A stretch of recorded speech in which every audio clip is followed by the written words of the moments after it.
Ovo je danas jedan važan deo programa koji smo zajedno sa Evropskom unijom, Ministarstvo za evropske integracije i Ministarstvo zdravlja pokrenulo,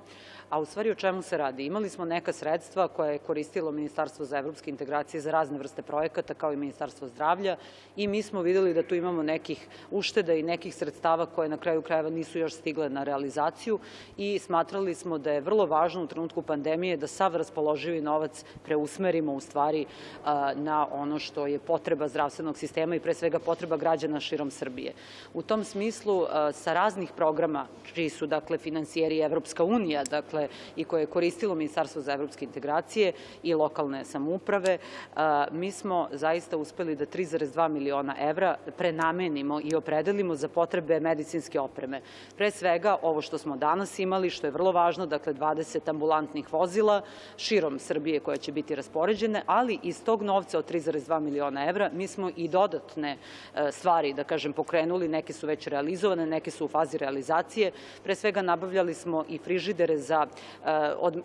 zamrzavanje vakcina, posebno ovih Pfizerovih koje su zaista zahtevne i za transport. Imamo i 26 transportnih kola za vakcine, što je vrlo važno jer, znate, vakcine su najneophodnije, ali za njih je potrebna i dobra logistika. I u tom smislu i taj deo smo pokrili. Idemo i u nabavku oko 1000 beskontaktnih dezinfikatora za škole širom Srbije, zato što je sada prevencija nešto što je zaista najvažnije i da deca koja još uvek naravno idu i u školu i nadamo se i da će ići, moraju da i na taj način steknu naviku prevencije. I mislim da su vrlo važni ti dezinfikatori koje ćemo takođe zajedno sa Evropskom unijom nabaviti. Prema tome, zaista smo uradili više stvari iz ovih ukupno 3,2 miliona, to su grantovi, bespovratna sredstva prenamenili, jer to je trenutno prioritet. Mislim da će ovo značiti svakom građaninu Srbije, posebno u manjim mestima koja možda nemaju ni možda jedno ili dva ovakva ambulantna vozila, koja su pritom odavno već verovatno i,